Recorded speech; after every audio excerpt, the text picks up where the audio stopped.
La déconvenue du PSG face à Bordeaux, Marseille retrouve la victoire contre Nantes, l'avant-match de Saint-Etienne-Lille et le tour d'Europe des résultats. L'essentiel de l'actualité est dans le journal de Made in Foot.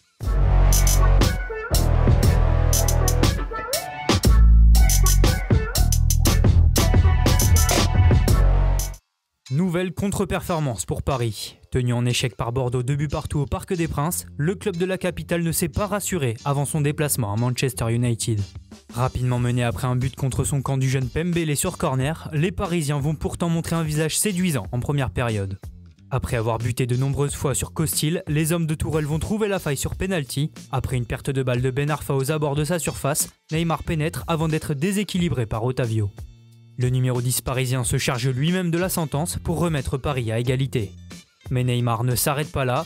Dès l'engagement, il hérite d'un ballon récupéré par Rafinha et arme une frappe du gauche. Costil repousse, mais Moïse Kean suit bien pour mettre Paris devant au tableau d'affichage. Battu pour la deuxième fois, le portier bordelais va ensuite se montrer impérial tout le long du match. Auteur de 7 parades, Benoît Costil a dégoûté Kylian Mbappé. Incapable de se mettre à l'abri, Paris va finir par se faire punir. À peine entré en jeu, Adli profite d'un bon décalage de Ben Arfa et ouvre son pied droit pour battre Sergio Rico. Formé au PSG, le milieu offensif vient jouer un bien mauvais tour à son ancien club. De par tout score final, mais la donne aurait pu être tout autre puisque dans cette fin de match débridée, Depréville a raté la balle de match en perdant son duel avec Sergio Rico.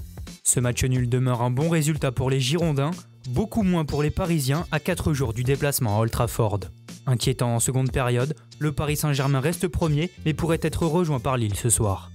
Sur le podium de la Ligue 1, on retrouve également l'Olympique de Marseille. Facile vainqueur de Nantes 3 buts à 1 hier au Vélodrome, les Phocéens ont retrouvé le sourire. Florian Thauvin a vite dissipé les doutes en ouvrant le score d'un joli lob dès la deuxième minute de jeu sur un service de Rongier. Pas vraiment inquiétés par les Nantais, les hommes de Villas-Boas vont faire le break à la 35e minute de jeu. Trouvé en retrait par un subtil extérieur de Cuisance, Payet envoie un plat du pied droit dans le petit filet de Lafont. Héroïque à plusieurs reprises, le portier canari va encaisser un 3e but à l'heure de jeu sur penalty. Benedetto frappe en force pour son premier but de la saison. 3-0, Marseille s'envole et la réduction du score de Ludovic Blas n'y changera rien. L'OM enchaîne un 4e succès de rang en Ligue 1.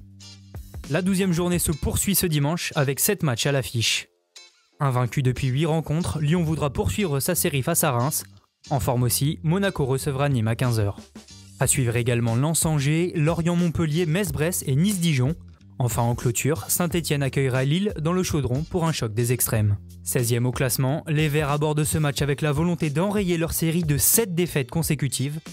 Plombés par une défense trop souvent submergée, les hommes de Claude Puel affrontent ce soir la 2e meilleure attaque de Ligue 1. Dauphin du PSG, le LOSC enchaîne les bons résultats en ce début de saison, et ce grâce à un football offensif et de qualité.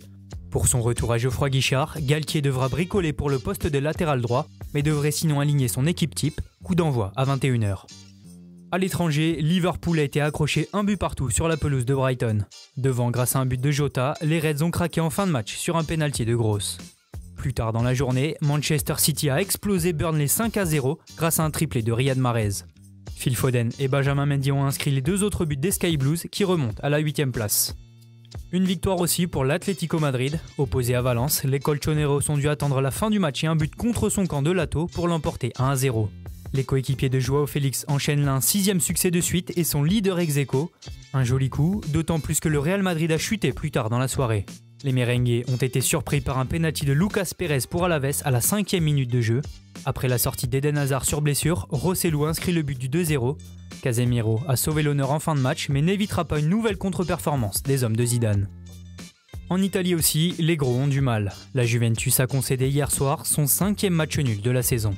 Sur la pelouse de Benevento, la vieille dame avait pourtant fait le plus dur en ouvrant le score grâce à Morata, mais Letizia va égaliser avant la pause pour les promus qui résisteront toute la seconde période. Dans les autres matchs de cette 9e journée, l'Atalanta a perdu 2-0 sur sa pelouse face à l'Hellas Vérone. De son côté, l'Inter Milan n'a pas fait de détail face à Sassuolo, victoire 3-0 grâce à des buts d'Alexis Sanchez, un contre son camp de Chiriches et un dernier but de Cagliardini.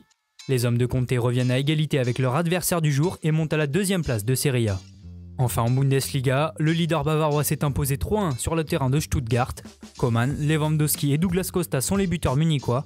Avec cette victoire, le Bayern prend de l'avance sur Dortmund, défait 2-1 par Cologne à domicile suite à un doublé de l'ancien Montpellierin Elias Skiri.